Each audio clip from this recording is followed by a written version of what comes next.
ഇപ്പോൾ മന്ത്രി വിദ്യാഭ്യാസ മന്ത്രി വി ശിവൻകുട്ടി അദ്ദേഹം പാങ്ങിലേക്കുള്ള യാത്രയിലാണ്. അദ്ദേഹം ടെലിഫോൺ ലൈനിൽ ഇപ്പോൾ നമ്മളോടൊപ്പം ചേരുന്നുണ്ട് ഈ പ്രഭാതത്തിൽ.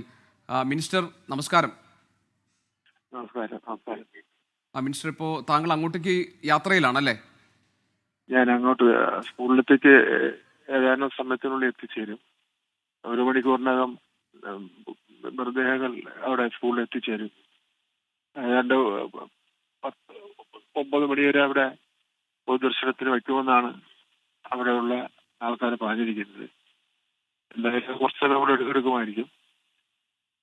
പിന്നെ എന്തായാലും താങ്ങാനാവാത്ത ദുഃഖമാണ് ഉണ്ടായിട്ടുള്ളത്. ഇതേപോലെ ഒരു സ്കൂളിൽ ഇന്നലെ വരെ പഠിപ്പിച്ചുകൊണ്ടിരുന്ന ഒരു അധ്യാപകൻ മാത്രമേ ഉള്ളൂ.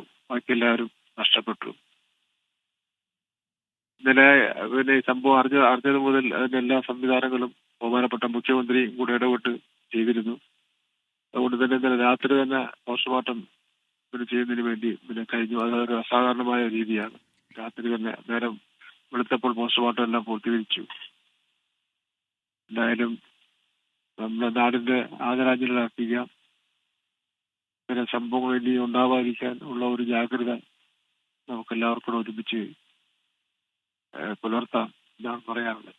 മിനിസ്റ്റർ, ഈ അവിടുത്തെ അധ്യാപകരായിരുന്നല്ലോ, അപ്പോൾ നാട്ടുകാരൊക്കെ പറയായിരുന്നു അവർ ഈ സ്കൂളിൽ വന്ന് പഠിപ്പിച്ച് മടങ്ങിപ്പോകുന്ന ഒരു ജോലി പോലെ അധ്യാപനം നടത്തിയിരുന്ന ആൾക്കാരല്ല. ആ നാട്ടിലെ ഓരോ കുടുംബവുമായി, അവിടുത്തെ വിദ്യാർത്ഥികളുടെ രക്ഷിതാക്കളുമായി വളരെ അടുത്ത സ്നേഹബന്ധവും അതുപോലെ പിന്നെ ആ നാടിലെ ഏറ്റവും പ്രധാനപ്പെട്ട വ്യക്തികൾ എന്ന നിലയിലായിരുന്നു ഈ അധ്യാപകരൊക്കെ സേവനം അനുഷ്ഠിച്ചിരുന്നത്.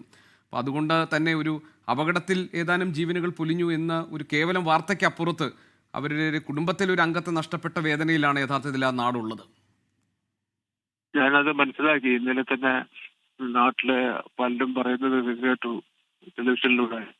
അവിടെ സ്കൂളിന്റെ വാർഷികമായിരുന്നാലും അതല്ലെങ്കിൽ സ്കൂളിന്റെ ഒരു ചടങ്ങായിരുന്നാലും ഏത് കാര്യമായിരുന്നാലും അത് അവരുടെ സ്വന്തം കാര്യം, അധ്യാപകരുടെ വീട്ടിലെ സ്വന്തം കാര്യം പോലെടുത്തുകൊണ്ടാണ് കാര്യങ്ങൾ ചെയ്തുകൊണ്ടിരുന്നത്.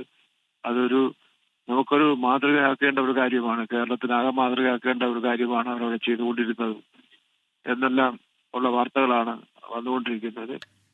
നമുക്കിന്ന് എന്ത് ചെയ്യാൻ പറ്റും? നമുക്ക് ചെയ്യാൻ കഴിയും. നമുക്ക് നഷ്ടപ്പെട്ടത് തന്നെയാണ്. നമുക്ക് എന്ത് ചെയ്യാൻ കഴിയുമെന്ന് സംബന്ധിച്ച് നമുക്ക് ആലോചിക്കാം.